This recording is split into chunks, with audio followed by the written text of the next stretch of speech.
Kit પર આ counter છે અને આ સપ્તાહ ઘણા પોઝિટિવ રિટર્ન્સ ઓલરેડી સ્ટોક પર 15% છે. ટોપ એફએડો ગેઇનિંગ પણ છે. લોંગ સેટ પર જે બિલ્ટઅપ થઈ રહ્યું છે, ઓઆઈ એડિશન પણ આપણને સ્ટોક બતાવી રહ્યો છે. કઈ રીતે સલાહ આપશો અહીંયા? ન્યૂઝ પણ સ્ટોકમાં સારી છે અને આપણે એક સિગ્નિફિકન્ટ આ ગેપ અપ જ જોવા મળ્યું છે. આજે 10%ની જે સર્કિટ ઉપર સ્ટોક છે, તો ક્લિયર ઇન્ડિકેશન છે કે જે પાછલા 1-1.5 મહિનાથી સ્ટોકમાં એક અપટ્રેન્ડ છે, આ અપટ્રેન્ડ આગળ પણ હજી કન્ટિન્યુ રહેવું જોઈએ. સો ઓવરઓલ સ્ટ્રક્ચર્સ તો ફક્ત આજે એક દિવસના જ પોઝિટિવિટી નથી, પણ તમે લાસ્ટ એક મહિનામાં જોશો તો 1400 થી લઈને 1900 સુધી લાસ્ટ એક મહિનામાં જ ગઈકાલ સુધી આવી ગયો હતો. સો ઓવરઓલ સ્ટ્રક્ચર્સ ઘણું સ્ટ્રોંગ છે ગ્લેનમાર્ક ફાર્માનું. અપટ્રેન્ડ હજી પણ કન્ટિન્યુ રહી શકે. આઈ થિંક પોઝિશનલ પર્સપેક્ટિવથી જોઈએ તો 2400 સુધીના લેવલ્સનો લગભગ ગ્લેનમાર્ક ફાર્મામાં આવી શકે છે. 2400 સુધીના લેવલ્સ બતાવી શકે છે ગ્લેનમાર્ક ફાર્મા. સોમિલ, નેલ્કો માટે વ્યૂ લઈએ. શોર્ટ કવર થઈ રહ્યા છે નેલ્કોમાં. અત્યારે 1.5% ઉપર છે સ્ટોક. ડેઝ હાઈના લેવલ પર ટ્રેડિંગ થઈ રહ્યું છે નેલ્કો. એક વ્યૂ. નાલ્કો ડેફિનેટલી હજી સુધી રેન્જમાં છે. આ રેન્જ બ્રેકઆઉટ નથી થયું, પણ પોઝિટિવ મોમેન્ટમ છે. 20-40 ડેલી મૂવિંગ એવરેજની ઉપર ચાલી રહ્યું છે. 200 ડેલી મૂવિંગ એવરેજ પર 3 ટ્રેડિંગ સેશન પહેલા એક સપોર્ટ લઈને હવે અપ ટ્રેન્ડ રિઝ્યુમ કરી છે. મને લાગે છે કે આ વખતે આ રેન્જ ઉપરની તરફ તૂટશે, બીકોઝ ઓવરઓલ અગર તમે જો મિડલ પેકમાં સારું મોમેન્ટમ છે. નાલ્કોમાં અહીંયાથી મારા જે શોર્ટ ટર્મના ટાર્ગેટ છે એ અરાઉન્ડ 200ની આસપાસ છે, અને ઉપરમાં અગર મીડિયમ ટર્મના આઉટલુકના જે ટાર્ગેટ્સ છે એ 215 પર છે. અહીંયાથી સ્ટોપ લોસ આપણે 40 ડેલી મૂવિંગ એવરેજ પર લગાડી શકીએ, that is 185. 185 stop loss, short term 200ના ટાર્ગેટ, મીડિયમ ટર્મ 215ના ટાર્ગેટ નેલ્કો માટે.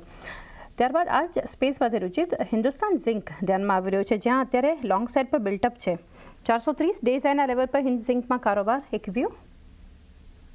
ટ્રેન્ડ એટલું પોઝિટિવ નથી રહ્યું સ્ટોકનું. લાસ્ટ 2 સપ્તાહમાં જોઈએ તો હાઈ લેવલ્સ એક સારું કરેક્શન સ્ટોકમાં રહ્યું છે, અને પુલબેક મૂવના હજી સુધી વોલ્યુમ્સ એટલા હાઈ નથી. સો આઈ થિંક જસ્ટ એક પુલબેક ટ્રેડ રહી શકે છે, પણ ઓવરઓલ કોઈ પણ પુલબેક મૂવ ફરીથી 450ની આસપાસ સ્ટોકમાં એક હડલ છે.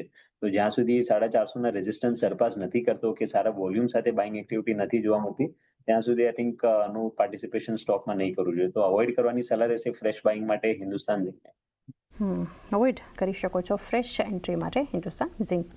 ઇન્ટરગ્લોબ એવિએશન, સોમિલ, ત્યાં પણ લોંગ બિલ્ટઅપ થઈ રહ્યું છે. અત્યારે 1.5% ઉપર છે. ડેઝ લોથી તો ખરીદદારી વધતી દેખાડી રહી છે સોમિલ સ્ટોક પર. ડેઝ હાઈ પર પહોંચ્યું અત્યારે. કઈ રીતે સલાહ આપશો? મીડિયમ ટર્મ વ્યૂ તો ડેફિનેટલી પોઝિટિવ છે. હાર્ટ ઓફ આ બોટમ ફોર્મેશન છે, અને every time it dips averages પર સપોર્ટ લઈને પાછો ટ્રેન્ડ રિઝ્યુમ કરે છે. બહુ સારી સાઇન્સ છે આ બધી એક સ્ટોક માટે. મોમેન્ટમ ઇન્ડિકેટર્સ એનું નીચેનું સાયકલ બહુ જલ્દી કમ્પ્લીટ કરે છે, એટલે great time to buy this for the short term. Stop loss નીચેમાં રહેશે અરાઉન્ડ 5800ની આસપાસ, અને ઉપરમાં અત્યારે શોર્ટ ટર્મના જે ટાર્ગેટ્સ છે એ એક મિનિટ અરાઉન્ડ 6100ની આસપાસના ટાર્ગેટ્સ રહેશે.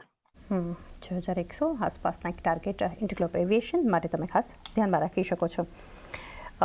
કેપીઆઈટી ટેક, રુચિત, શોર્ટ કવર 1.25% ઉપર છે. 2.5% ઉપર ઇન્ટરેસ્ટ કટ થઈ રહ્યા છે. આ પણ ડેઝ હાઈના લેવલ આસપાસ છે. કેપીઆઈટી ટેક કઈ રીતે સલાહ રહેશે આપની?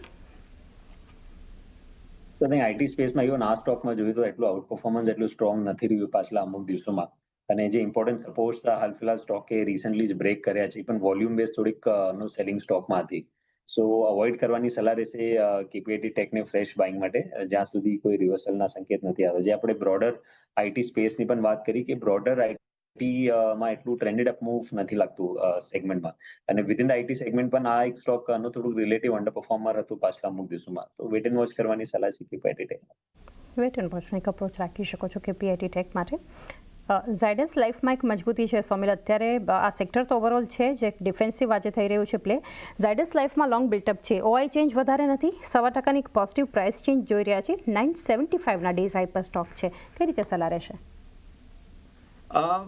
ઝાયડસ લાઈફમાં ડેફિનેટલી મીડિયમ ટર્મ આઉટલુકમાં વીકલી ચાર્ટ્સ પર heart of high bottom formation છે, પણ મને લાગે છે કે અહીંયા થોડુંક હજી કન્સોલિડેશન રહેશે, બીકોઝ મોમેન્ટમ ઇન્ડિકેટર્સ હજી પણ સેલ સાઇડ પર છે અને આખી સાયકલ કમ્પ્લીટ નથી કરી, એટલે અહીંયા મને લાગે છે કે સાઇડવાઇઝ કરેક્શન રહેશે, પણ ઓવરઓલ ટ્રેન્ડ અપ રહેશે. નીચેમાં સપોર્ટ છે 959 ની આસપાસ અને બીજો સપોર્ટ છે 200 ડેલી મૂવિંગ એવરેજ પર, જે છે 946 પર. ઓવરઓલ ટ્રેન્ડ પોઝિટિવ છે, એટલે બાય ઓન ડિક્લાઇન્સની સ્ટ્રેટેજી રાખવી. ઉપરમાં શોર્ટ ટર્મના જે ટાર્ગેટ છે એ 1020 પર રહેશે અને મીડિયમ ટર્મના જે ટાર્ગેટ રહેશે એ 1090 ના રહેશે. તો 1090 ના લેવલ્સ મીડિયમ ટર્મ ધ્યાનમાં ઝાયડસ લાઈફ માટે રાખી શકો છો. ટોપ લૂઝર છે એફએન્ડોમાં રુચિત ઇરડા.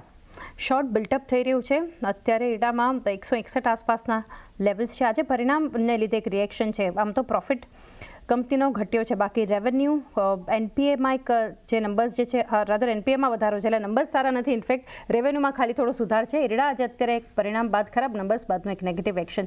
આગળ શું કરવું જોઈએ? હા, તો સ્ટોકમાં જોઈએ તો જે લાસ્ટ 3 મહિનામાં માર્કેટમાં જે પુલબેક મૂવ આવી હતી એમાં પણ સ્ટોકમાં એટલું સિગ્નિફિકન્ટ પાર્ટિસિપેશન નહીં હતું.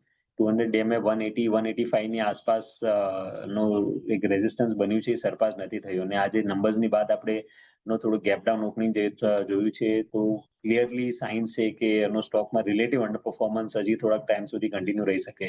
140 અને 180 આ એક બ્રોડ રેન્જ સ્ટોકે બનાવ્યું છે.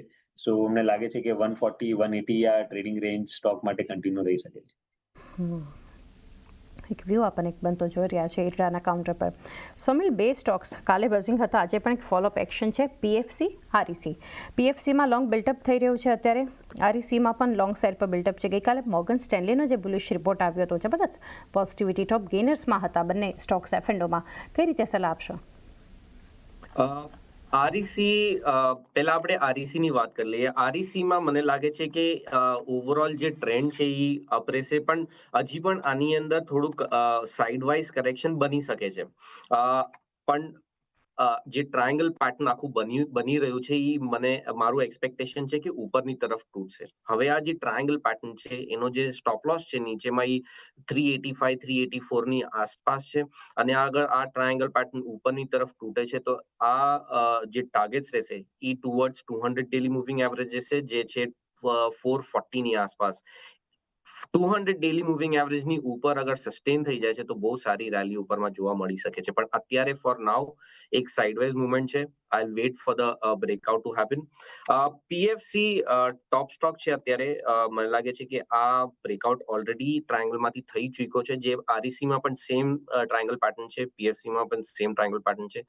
પીએફસીમાં બ્રેકઆઉટ ઓલરેડી થઈ ચૂક્યો છે, એટલે આની અંદર 200 ડેલી મૂવિંગ એવરેજ પર સપોર્ટ રાખવાનો, સ્ટોપ લોસ રાખવાનો 423 પર, અને ઉપરમાં જે ટાર્ગેટ્સ બને છે એ 475 ના બને છે. વેટ એન્ડ વોચ એક અપ્રોચ આરઈસી માટે. પીએફસી 423નો સ્ટોપ લોસ, 475 ઉપરના ટાર્ગેટ ધ્યાનમાં રાખો. એ સાથે રજા લેવા